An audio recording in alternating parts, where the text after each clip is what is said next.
Ce programme vous est proposé avec le soutien de la région Provence-Alpes-Côte d'Azur.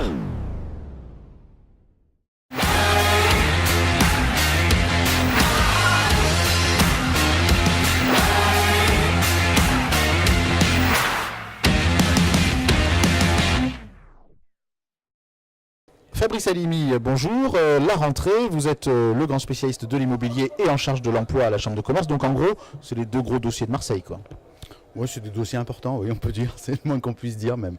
On va dire que le logement et l'emploi, c'est probablement, avec la mobilité, les sujets primordiaux et les sujets principaux.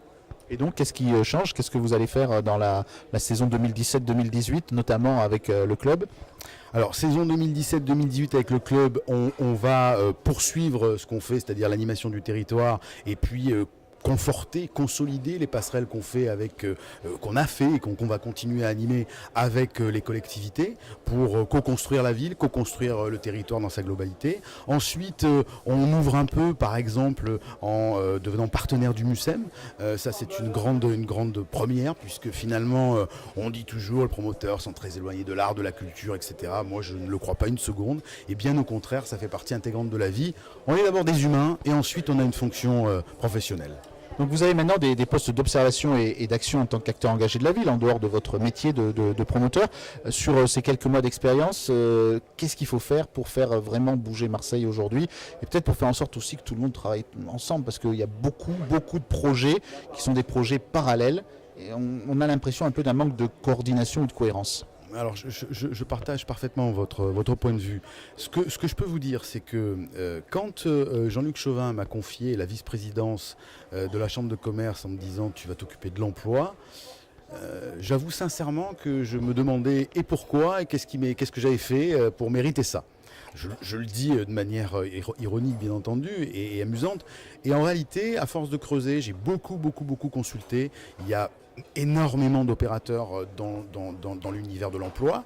Je me suis aperçu que le dénominateur commun que l'on pouvait y trouver avec mes fonctions de président du club immobilier, c'était la transversalité. En fait, vous l'avez dit tout à l'heure, beaucoup de choses se font, mais beaucoup de choses sont cloisonnées, personne ne se parle, et des initiatives sont ou dupliquées sans cohérence, ou alors il y a des trous dans la raquette. Donc l'idée, c'est un petit peu, après avoir fait ce constat-là, de rentrer dans des expérimentations. Je crois, vous le savez, je crois beaucoup aux expérimentations, si elles sont positives, avec leur capacité de duplication. Et on peut donner un exemple précis de ces expérimentations? Oui, on peut donner un exemple très précis.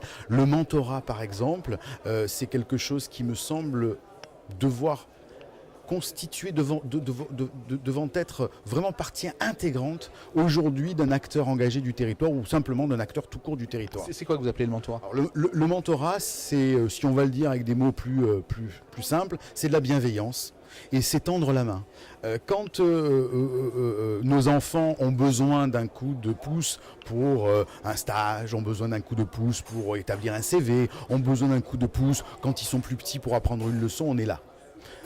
Finalement, on a beaucoup de gens dans nos sociétés modernes qui sont un peu en carence de main tendue, en carence de coups de pouce, simplement de coups de pouce. La main tendue, ça fait un peu flonflon, mais en réalité, c'est juste une simple observation. Tiens, tu sais, tu devrais pas mettre cette cravate avec ce pantalon, ça on dirait un clown, habille-toi plus simplement, non, ne dis pas tel mot, tiens, tu as besoin de tel contact, attends, j'ouvre mon carnet d'adresse et je vais te donner tel contact. Le mentorat, c'est vous, moi, lui, elle, qui demain va accepter pendant quelques semaines, quelques mois, de tenir la main à un candidat à l'emploi.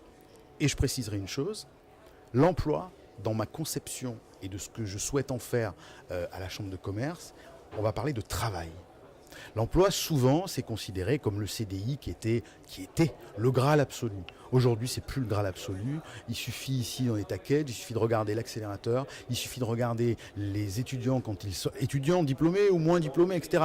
L'entrepreneuriat, en tout cas le désir de créer son emploi, devient prépondérant par rapport au CDI. Et donc dans une ville où on a quand même beaucoup d'emplois qui proviennent d'une façon ou d'une autre du public, alors si on est un peu grossier, on parle de clientélisme, si on est un peu plus sympa, on dit bon, c'est des emplois aidés, etc. Comment est-ce qu'on peut faire évoluer les choses? Parce que là, ce dont vous nous parlez, c'est de véritables emplois, de véritables travail, ouais, quelle qu'en soit la forme. Donc comment est-ce que vous voulez faire évoluer ce monde marseillais, on va dire? Je pense que la première des choses, c'est de faire prendre conscience. Alors évidemment, je suis plus un enfant, dommage d'ailleurs, je pense pas un quart de seconde d'un coup parce qu'on va dire il faut faire autrement que ça va être autrement. Je pense que c'est des expérimentations, comme je vous l'ai dit tout à l'heure, et puis par porosité ou par capillarité. Je vais réunir lundi, je couperai si c'est pas bon, je fais une conférence de presse avec un certain nombre de journalistes et puis des têtes de réseau et des leaders d'opinion. Si j'ai la capacité à les convaincre et à les amener, par exemple, sur du mentorat, qu'eux-mêmes deviennent des ambassadeurs de ce mentorat. De 10, on va passer à 30, de 30, on va passer à 100, de 100, on va passer, etc., etc. 100 mentors, c'est au minimum 400 à 500 jeunes, moins jeunes, quel que soit le public, qui va avoir besoin d'un accompagnement, qui seront aidés. Hein, sachant que les trois publics pour moi qui sont prioritaires, ce sont évidemment les jeunes, j'invente rien, tout le monde l'a dit, tout le monde le sait, mais pas que les jeunes des quartiers. Les jeunes tout court, parce qu'un gamin qui sort d'ici à 24, 25, 26 ans, qui est hyper diplômé, il a besoin de réseau aussi. mais oui, et qui finalement se retrouve à faire manutentionnaire en intérim, c'est pas à ça qu'il s'est destiné, c'est pas ce qu'il a étudié, donc lui aussi il a besoin d'un coup de pouce. Il y a le public féminin qui est en difficulté parce que souvent dans les ruptures de couple, eh bien c'est la maman qui se retrouve à s'occuper des enfants, les devoirs, la cantine, la nounou, enfin il n'y a pas de nounou, et si les parents sont pas là, ben, pour les grands-parents c'est difficile. Et puis les seniors qui se retrouvent éloignés de l'emploi parce que, comme m'a dit un gars que j'ai rencontré au forum du CD13 il y a quelques mois, il m'a dit la chose suivante, tu vois, je pense que si j'étais en finale de Koh-Lanta sur le poteau, j'aurais plus de chances de gagner Koh-Lanta que de trouver un job aujourd'hui parce que j'ai 52 ans. C'est une belle illustration. Bon, donc un changement de comportement, quoi, Oui. avant tout. Hein. Oui, un changement de comportement, un changement de regard, et je pense qu'on a la chance d'avoir une modification de nos édiles aujourd'hui et d'un regard politique qui va dans ce sens-là. Merci Fabrice.